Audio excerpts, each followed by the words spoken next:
Championship bout. Errol Spence Jr. looking for his 10th consecutive knockout in the first welterweight title defense. Introducing to you first the challenger on my left, fighting out of the red corner, wearing purple trunks with black and gray trim, with 17 wins coming by way of knockout, a veteran of 6 world title bouts.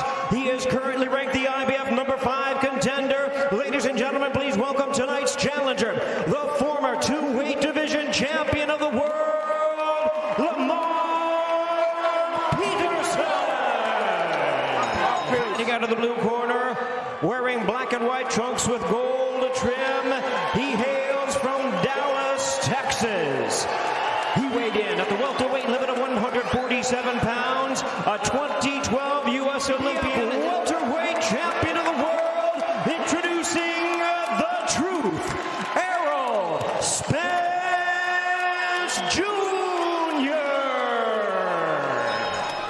Okay, boxers, we went over. Touch gloves. Good luck.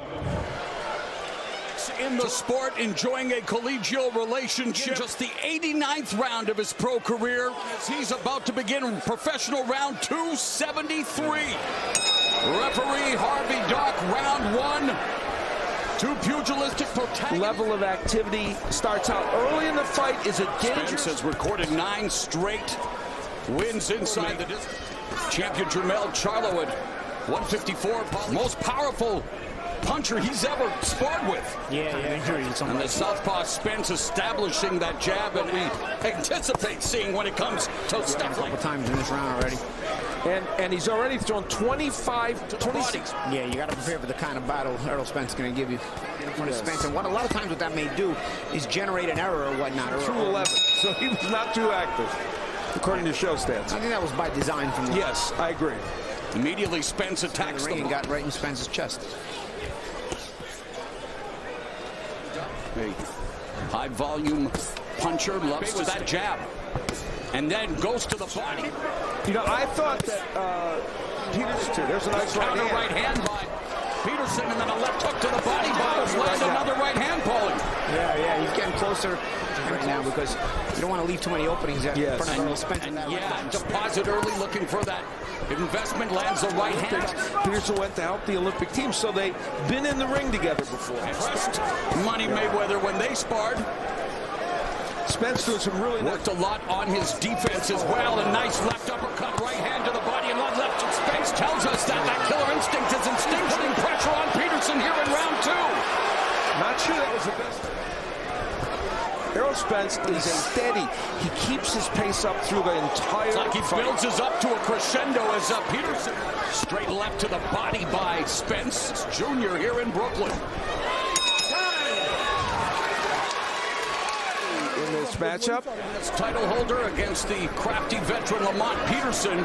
Spence's game is in fact his defense. He called himself a passive, good defensive fighter, even though he's coming forward so much. Laser focus. One of his best assets is the fact that his positioning is always so well. You know, even inside the pocket. He might not be doing that well, but he needs to get through it so that he can pick up the pace. He has been a student of the game, absorbing all kinds of tape to box and fight. Talk about that ball. Another text in, Terry Norris. Tell you what, Peterson is picking up the pace back here, and he's starting to work the body as well. And what we're getting now left is Errol complained about the punch, and Lamont's like, shut up, and give him another hand. And now Spence coming back with a flurry of his own. The conventional wisdom is you can't stand with Spence the whole fight. Another uppercut. Let's see. Chopping left hand by Spence. And now backing up Peterson, but Peterson in frame of this IBF welterweight title fight. Spence digging to the body. A nice catch and shoot by Lamont. Move your head or something. Do not sit like that stationary into the counterpoint. Scott's handing out the frame. Look for the ball. Trust me. Hold the phone. All right? The class acts in the ring. What about the class acts in the corner? Jermell Charlo, he had an amazing year for himself. He didn't decide. He throws it up down the middle, and he also has a straight shot, and then he throws it as a big Doc warning him to keep his punches above the belt. The only time Peterson's been stopped, you see the murderous puncher Lucas Matisse. A little mouse. Spence has thrown over 260. Continues to walk Peterson down. Peterson with a counter right. And again, just diversity in his attack for Errol Spence Jr. Again, sneaks in that left hook. Stepping back and then Technique, there's a nice left by Peterson and a short right hand that caught Spence, and now Spence just keeps coming. I was just going to say, that's being a natural super lightweight to the natural welterweight. It's not like dropping them in, guys. When you mix it up. Punch in the arsenal. Straight left hand lands by Errol Spence. Low blows to Spence. He had landed some earlier. That one kind of a belt line, but a little bit low. And this is Peterson landing that right hand on the inside. Crowd of just over 12,100 have congregated here at the Barclays Center, and Spence, well, possesses a lot of snap with those punches, although Lamont, the younger guy, more fresh, he's throwing more punches, he's a bigger guy. Oh. And there he drops Lamont Peterson. And Peterson hitting the deck for the 8th time in his career. Spence continues to go on the attack, unloads another left hand and another left. Peterson staying in the pocket. Keith Thurman actually said the winner would be the one with the biggest heart. Well, Lamont Peterson showcasing that heart. He's having fun. Errol's having fun. You can see his face. He's enjoying this.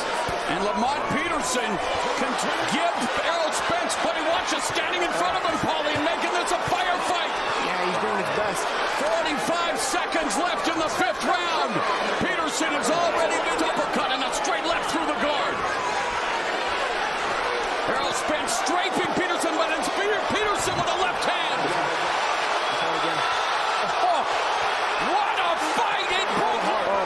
He has landed some monstrous right hands. They have not. Brooklyn, what a fantastic 5th round of action. Natural weight matters, guys. Too big here. That will send him to the canvas. Spence was landing terrific punches, and then that left puncher.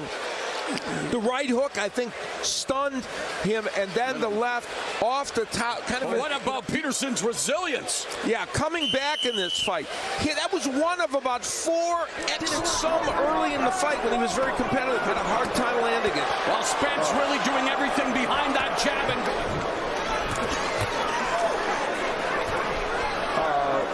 gap for Watch Errol Spence's ability, and he doesn't go stepping too hard to smother himself. Watch, he's always making sure there's enough space for him to punch. Watch, he moves in, he makes, see it right there, he maximizes his leverage. Even Lamont steps in there, he takes those half steps back. Jr. really putting on a clinic, but again, the heart of Lamont Peterson. Shots from Peterson. He's had an amazing round in this round. He's thrown over 70 punches. And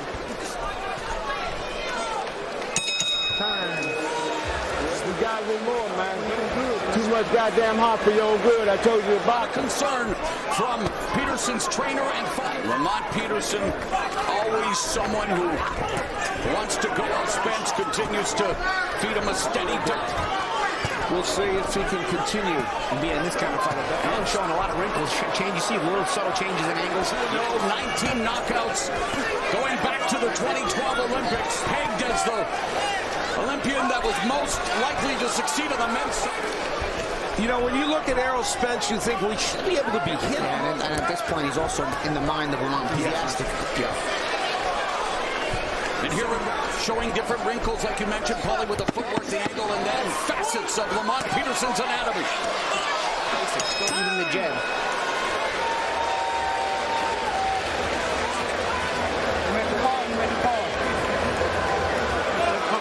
Yeah, I want to call.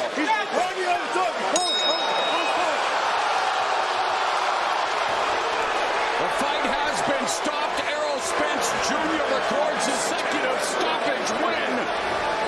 And he can Lamont Peterson, but Errol Spence is the truth. I mean, this was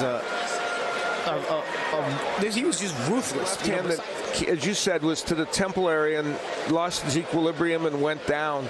IBF welterweight champ